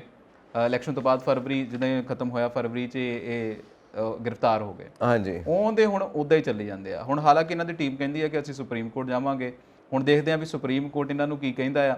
ਤੇ ਪਰ ਇਹ ਆ ਕਿ ਜਾਂਦੇ ਜਾਂਦੇ ਚੰਨੀ ਸਰਕਾਰ ਇਹਨਾਂ ਨੂੰ ਕਸੂਤਾ ਫਸਾ ਗਈ ਆ। ਹੁਣ ਪਤਾ ਨਹੀਂ ਲੱਗਦਾ ਵੀ ਕੀ ਕਰਨ, ਕਿੱਦਾਂ ਕਰਨ, ਕਿਉਂ ਕਰਨ। ਦੇਖੋ ਬਹੁਤ ਕਰੋੜੀ ਡਰੱਗ ਮਾਮਲਾ ਹੈ। ਅਸੀਂ ਦੇਖਿਆ ਕਿ ਇਹਦੀਆਂ ਤਾਰਾਂ ਪੂਰੇ ਪੰਜਾਬ ਦੇ ਨਾਲ ਜੁੜਦੀਆਂ ਆ, ਔਰ ਬਾਹਰ ਕੈਨੇਡਾ ਦੀ ਧਰਤੀ ਤੱਕ ਜਾਂਦੀਆਂ ਨੇ। ਔਰ ਆਪਾਂ ਫਿਲਮਾਂ ਦੇਖਦੇ ਹੁੰਦੇ ਸੀਗੇ ਵੀ ਆੜੀਆਂ ਅੱਜ ਕੱਲ੍ਹ ਨੈਟਫਲਿਕਸ ਤੇ ਆਉਂਦੀਆਂ ਵੀ ਕਿੱਦਾਂ ਇੱਕ ਕੰਟਰੀ ਤੋਂ ਦੂਸਰੀ ਕੰਟਰੀ ਡਰੱਗ ਜਿਹੜਾ ਆ ਉਹ ਪੈਡਲਿੰਗ ਹੁੰਦੀ ਹੈ ਉਹਦੀ।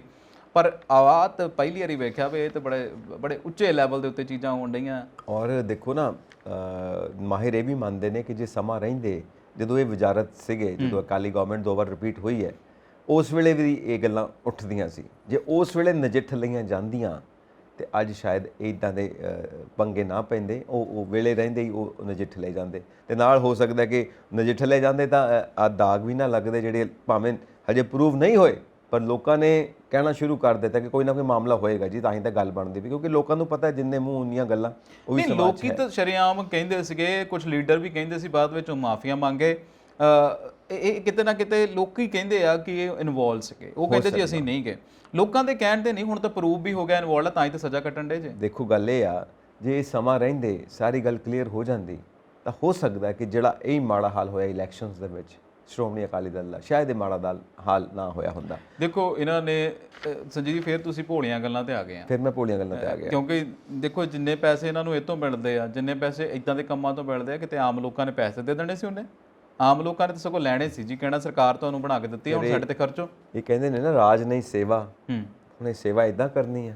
ਇਹ ਕਰਦੇ ਰਾਜ ਹੀ ਆ, ਇਹ ਸਾਨੂੰ ਸੇਵਾ ਕਹਿੰਦੇ ਆ। ਔਰ ਆਪਾਂ ਇੱਕ ਦਿਨ ਪਹਿਲਾਂ ਵੀ ਗੱਲ ਕੀਤੀ ਸੀ ਕਿ ਰਿਪੀਟ ਹੋਏ 10 ਸਾਲ ਥੋੜੇ ਨਹੀਂ ਹੁੰਦੇ। 10 ਸਾਲ 'ਚ ਤੇ ਕਮਾਲ ਕਰ ਸਕਦੇ ਸੀ ਕਿ ਸ਼੍ਰੋਮਣੀ ਅਕਾਲੀ ਦਲ ਹਮੇਸ਼ਾ ਹੀ ਜਿੱਤਦਾ ਰਹਿੰਦਾ, ਕਿਸੇ ਹੋਰ ਨੂੰ ਖੜਨ ਨਹੀਂ ਦੇਣਾ ਸੀ ਇਹਨਾਂ ਨੇ। ਜੇ ਵਾਕਈ ਸਹੀ ਤਰੀਕੇ ਨਾਲ ਜਿਵੇਂ ਰਾਜਨੀਤੀ ਕਰਨੀ ਚਾਹੀਦੀ ਆ ਸੂਬੇ ਦੀ ਭਲਾਈ ਵਾਸਤੇ, ਲੋਕਾਂ ਦੀ ਭਲਾਈ ਵਾਸਤੇ, ਜੇ ਉਵੇਂ ਕੀਤੀ ਜਾਂਦੀ, ਫਿਰ ਤੁਸੀਂ ਕਹੋਗੇ ਭੋਲੀਆਂ ਗੱਲਾਂ। ਪਰ ਇਹ ਗੱਲਾਂ ਭੋਲੀਆਂ ਹੀ ਸਹੀ, ਪਰ ਇਹ ਗੱਲਾਂ ਸਹੀ ਨੇ, ਸੱਚੀਆਂ ਨੇ। ਔਰ ਸੱਚ ਹਮੇਸ਼ਾ ਕੌੜਾ ਲੱਗਦਾ, ਵਾਕਈ ਜੇ ਤੁਸੀਂ ਸਹੀ ਕੰਮ ਕੀਤੇ ਹੁੰਦੇ। ਮੈਨੂੰ ਕਹਿ ਕੇ ਤੁਸੀਂ ਤਾਂ ਕਾਹਤੋਂ ਕਹਿੰਦੇ ਸੱਚ ਕੌੜਾ ਲੱਗਦਾ, ਮੇਰਾ ਕੋਈ ਨਹੀਂ ਲੈਣਾ ਦੇਣਾ। ਮੈਨੂੰ ਪਤਾ ਤੁਸੀਂ ਮਿੱਠੇ ਦੇ ਬੜੇ ਸ਼ੌਕੀਨ ਹੋ, ਤੁਹਾਡੇ ਵਾਸਤੇ ਮਿੱਠੇ ਦਾ ਪ੍ਰਬੰਧ ਆਪਾਂ ਕਰਾਂਗੇ, ਕੌੜੇ ਦਾ ਪ੍ਰਬੰਧ ਨਹੀਂ ਕਰਾਂਗੇ, ਮਿੱਠੇ ਦਾ ਪ੍ਰਬੰਧ ਕਰਾਂਗੇ। ਸੋ ਗੱਲ ਇਹ ਆ ਕਿ ਸਮਾਂ ਰਹਿੰਦੇ ਤੇ ਤੁਸੀਂ ਨਜਿੱਠ ਲਵੋ ਨਾ ਹਰ ਗੱਲ ਨੂੰ, ਤਾਂ ਉਹ ਸਹੀ ਰਹਿੰਦਾ ਹੈ। ਔਰ ਜੇ ਸਮਾਂ ਰਹਿੰਦੇ ਤੁਸੀਂ ਨਹੀਂ ਨਜਿੱਠਿਆ, ਸਮਾਂ ਨਿਕਲ ਗਿਆ, ਉਸ ਤੋਂ ਬਾਅਦ ਫਿਰ ਕਸੂਤੇ ਫਸਦੇ ਹੋ, ਆਪ ਵੀ ਤੇ ਬਾਕੀ ਵੀ ਫਸਦੇ ਨੇ ਜਿਹੜੇ ਨਾਲ ਖੈਰ ਖੁਆ ਖੜੇ ਹੁੰਦੇ ਨੇ। ਵਾਕਈ ਕਹਿੰਦੇ ਜੀ ਸਮਾਂ ਸਮਾਂ ਸਮਰੱਥ, ਉਹੀ ਅਰਜਨ, ਉਹੀ ਤੀਰ ਤੇ ਉਹੀ ਹੱਥ, ਉਹੀ ਰੱਥ ਤੇ ਰੱਥ ਨਹੀਂ ਜੀ ਹੱਥ ਹੈ ਨਾ। ਫਿਰ ਉਹ ਗੱਲ ਉਹ ਸਿਰੇ ਦੀ ਹੈ ਨਾ ਇਹ। ਚਲੋ ਫਿਰ ਅੱਗੇ ਚੱਲਦੇ ਹਾਂ ਹੁਣ, ਕਿ ਆਪਾਂ ਕਹਿੰਦੇ ਸੀਗੇ ਕਿ ਚਲੋ ਸਾਡੇ 5 ਜਣੇ ਵਿਧਾਇਕ ਚੁਣੇ ਗਏ ਨੇ, ਜਿਹੜੇ ਚੁਣ ਕੇ ਭੇਜੇ ਨੇ ਆਮ ਆਦਮੀ ਪਾਰਟੀ ਨੇ ਰਾਜ ਸਭਾ ਦੇ ਵਿੱਚ, ਸ਼ਾਇਦ ਉਹ ਨਹੀਂ ਬੋਲਣਗੇ। ਫਿਰ ਸਾਹਨੀ ਸਾਹਿਬ ਆਏ, ਨਾਲ ਸੀਚੇਵਾਲ ਸਾਹਿਬ ਆਏ, ਫਿਰ ਸਾਨੂੰ ਥੋੜੀ ਉਮੀਦ ਜਾਗੀ ਕਿ 2 ਜਣੇ ਚਲੋ ਚੱਲੇ ਨੇ। ਹੁਣ ਸਿਮਰਨਜੀਤ ਸਿੰਘ ਮਾਨ ਹੋਰਾਂ ਜਿੱਤਿਆ ਸੰਗਰੂਰ ਨੂੰ, ਅਸੀਂ ਕਿਹਾ ਵੀ ਆਹ ਬੰਦਾ ਇੱਕ ਸਹੀ ਬੰਦਾ ਆ ਗਿਆ ਐਮਪੀ, ਹੁਣ ਇਹ ਜਾ ਕੇ ਬੋਲਣਗੇ ਪੰਜਾਬ ਅੱਛਾ ਸੰਜੀਵ ਜੀ, ਮੈਨੂੰ ਆ ਵੀ ਗੱਲ ਨਹੀਂ ਚੰਗੀ ਲੱਗਦੀ ਵੀ ਜਿਹੜੇ ਕਹਿੰਦੇ ਆ ਵੀ ਸੰਗਰੂਰ ਨੂੰ ਜਿੱਤ ਲਿਆ, ਸੰਗਰੂਰ ਤੋਂ ਜਿੱਤੇ ਹੋ ਸਕਦੇ ਆ, ਸੰਗਰੂਰ ਨੂੰ ਜਿੱਤੇ ਲਿਆ ਤਾਂ ਉਹ ਇਦਾਂ ਕਹਿੰਦੇ ਨੇ ਕਿ ਲੋਕਾਂ ਦੇ ਦਿਲਾਂ ਨੂੰ ਜਿੱਤ ਲਿਆ। ਹਾਂ ਇਦਾਂ ਕਹਿ ਲਓ ਵੀ ਦਿਲਾਂ ਨੂੰ ਜਿੱਤ ਲਿਆ, ਤਾਂ ਉਹ ਸੰਗਰੂਰ ਨੂੰ ਜਿੱਤ ਲਿਆ ਮਤਲਬ ਲੋਕਾਂ ਦੇ ਦਿਲਾਂ ਨੂੰ ਜਿੱਤ ਲਿਆ। ਇਦਾਂ ਉਹ ਸੰਗਰੂਰ ਤੇ ਕਦੇ ਹਾਰਿਆ ਯੂਜ਼ ਕਰਦੇ ਨੇ, ਲਿਟਰੇਰੀ ਭਾਸ਼ਾ ਹੈ ਨਾ, ਲਿਟਰੇਰੀ ਭਾਸ਼ਾ ਕਈ ਲੋਕ ਯੂਜ਼ ਕਰਦੇ ਨੇ ਆਪਣੀ ਪੱਤਰਕਾਰਤਾ ਦੇ ਵਿੱਚ, ਅਸੀਂ ਉਹਨਾਂ ਨੂੰ ਵੀ ਸੰਬੋਧਨ ਕਰ ਲੈਂਦੇ ਕਈ ਵਾਰ। ਤਾਂ ਸਾਨੂੰ ਉਮੀਦ ਜਾਗੀ ਕਿ ਬਾਈ ਇੱਕ ਬੰਦਾ ਆਈਪੀਐਸ ਆਫੀਸਰ ਰਿਟਾਇਰਡ ਆ ਔਰ ਇੰਨਾ ਇੰਟੈਲੀਜੈਂਟ ਬੰਦਾ, ਇੰਨੇ ਸਾਲ ਦਾ ਤਜਰਬਾ ਹੈ, ਹੁਣ ਜਾ ਕੇ ਪੰਜਾਬ ਦੀ ਗੱਲ ਹੋਊਗੀ। ਉਹ ਫਿਰ ਜੋ ਪੁਰਾਣੀ ਗੱਲ ਸੀ ਕਿ ਦੇਖੋ ਕਿਤੇ ਫਿਰ ਤੋਂ ਤਲਵਾਰ ਦਾ ਮਸਲਾ ਨਾ ਖੜਾ ਕਰ ਲੈਣ, ਜਿਹੜਾ ਪਹਿਲਾਂ 1999 ਦੀਆਂ ਗੱਲਾਂ ਨੇ, ਉਹ ਦੇਖੋ ਮਾਨ ਸਾਹਿਬ ਫਿਰ ਉਹੀ ਗੱਲ ਤੇ ਆ ਗਏ ਕਿ ਜੇ ਮੈਨੂੰ ਛੋਟੀ ਤੇ ਵੱਡੀ ਤਲਵਾਰ ਨਾ ਲੈ ਕੇ ਜਾਣ ਦਿੱਤੀ ਤੇ ਮੈਂ ਸਹੁੰ ਨਹੀਂ ਚੁੱਕਣੀ। ਹੁਣ ਸਾਡੀਆਂ ਤੇ ਉਮੀਦਾਂ ਉੱਥੇ ਹੀ ਰਹਿ ਜਾਂਦੀਆਂ ਨੇ ਕਿ ਸਾਡੇ ਵੱਲੋਂ ਕੋਈ ਬੰਦਾ ਹੀ ਨਹੀਂ ਪਹੁੰਚਦਾ ਪਿਆ ਅੱਗੇ ਗੱਲ ਕਰਨ ਵਾਸਤੇ ਪੰਜਾਬ ਦੀ। ਨਹੀਂ, ਮੈਨੂੰ ਲੱਗਦਾ ਇਸ ਵਾਰੀ ਮਸਲਾ ਸੁਲਝ ਜਾਣਾ, ਹਾਂ ਵਿੱਚ ਬੰਦੇ ਪੈ ਜਾਣੇ ਆ ਔਰ ਮਸਲਾ ਸੁਲਝ ਜਾਣਾ, ਕਿਉਂਕਿ ਇਸ ਵਾਰ ਮਾਨ ਸਾਹਿਬ ਨੂੰ ਵੀ ਪਤਾ ਹੈ ਕਿ ਇਹ ਉਹਨਾਂ ਦੇ ਕੋਲ ਮੌਕਾ ਆ, ਬਹੁਤ ਤਗੜਾ ਰਿਪਰੈਜ਼ੈਂਟੇਸ਼ਨ ਦਾ ਮੌਕਾ ਆ, ਔਰ ਜੇ ਇਹ ਮੌਕਾ ਇਸ ਵਾਰ ਖੁੱਜਿਆ ਨਾ ਤੇ ਫਿਰ ਇਹ ਮੌਕਾ ਬਾਰ-ਬਾਰ ਨਹੀਂ ਆਉਣਾ ਹੈਗਾ। ਔਰ 80 ਸਾਲ ਤੋਂ ਉੱਤੇ ਉਮਰ ਹੈ ਔਰ ਇੰਨਾ ਤਜਰਬਾ ਹੈ ਤੁਹਾਡੇ ਕੋਲ ਜੋ ਪੰਜਾਬ ਦੇ ਕੰਮ ਆ ਸਕਦਾ ਹੈ। ਬਾਕੀ ਇਹ ਗੱਲ ਤੇ ਆਪਾਂ ਨਕਾਰ ਹੀ ਨਹੀਂ ਸਕਦੇ ਕਿ ਉਹਨਾਂ ਦਾ ਤਜਰਬਾ ਬਹੁਤ ਹੈ, ਬਹੁਤ ਜ਼ਿਆਦਾ। ਔਰ ਫਿਰ ਪੰਜਾਬ ਦੇ ਲੋਕਾਂ ਜਿਨ੍ਹਾਂ ਨੇ ਤੁਹਾਨੂੰ ਸੰਗਰੂਰ ਕਨਸਟੀਟਿਊਂਸੀ ਤੋਂ ਜਿਤਾਇਆ, ਉਹਨਾਂ ਦੀਆਂ ਵੀ ਉਮੀਦਾਂ ਤੁਹਾਡੇ ਨਾਲ ਹੈ, ਸੋ ਉਹ ਦੇਖਣਾ ਹੋਵੇਗਾ। ਮੈਨੂੰ ਲੱਗਦਾ ਹੈ ਕਿ ਵਧੀਆ ਚੀਜ਼ ਹੈ ਇਹ, ਔਰ ਕਿਤੇ ਨਾ ਕਿਤੇ ਉਹ ਇਸ ਵਾਰ ਬੜੇ ਸੰਜੀਦਾ ਵੀ ਨੇ ਔਰ ਇਹ ਮਸਲਾ ਜ਼ਰੂਰ ਸੁਲਝ ਜਾਊਗਾ। ਹਾਂ, ਇਹ ਤਾਂ ਮੇਰੀ ਭੋਲੀ ਗੱਲ ਨਹੀਂ ਨਾ, ਇਹ ਤਾਂ ਮੇਰੀ ਨਹੀਂ, ਇਹ ਬਿਲਕੁਲ ਤੁਹਾਡੀ ਦਰੁਸਤ ਗੱਲ ਹੈ। ਚਲੋ ਥੈਂਕ ਯੂ ਵੈਰੀ ਮਚ, ਤੁਸੀਂ ਵੀ ਮੈਨੂੰ ਐਪਰੀਸ਼ੀਏਟ ਕੀਤਾ ਜੀ। ਤੇ ਹੁਣ ਮੈਂ ਤੁਹਾਨੂੰ ਹਮੇਸ਼ਾ ਐਪਰੀਸ਼ੀਏਟ ਕਰਦਾ ਹਾਂ, ਇਦਾਂ ਦੀ ਕੋਈ ਗੱਲ ਹੀ ਨਹੀਂ ਹੈਗੀ। ਸੋ ਹੁਣ ਆਪਾਂ ਚੱਲੀਏ ਔਰ ਦਰਸ਼ਕਾਂ ਨੂੰ ਕਹੀਏ ਕਿ ਆਪਣੇ ਵਿਚਾਰ ਇਨਬਾਕਸ ਕਰ ਦਿਆ ਕਰਨ। ਵਾਕਈ ਚੱਲਿਆ ਜਾਵੇ ਜੀ ਫਿਰ। ਬਿਲਕੁਲ ਜੀ, ਠੀਕ ਹੈ ਜੀ, ਫਿਰ ਮਿਲਦੇ ਹਾਂ ਅਗਲੇ ਐਪੀਸੋਡ ਦੇ ਵਿੱਚ। ਤੁਸੀਂ ਵੇਖਦੇ ਰਹੋ ਪੰਜਾਬ ਮੇਲ USA TV। ਸਤਿ ਸ਼੍ਰੀ ਅਕਾਲ।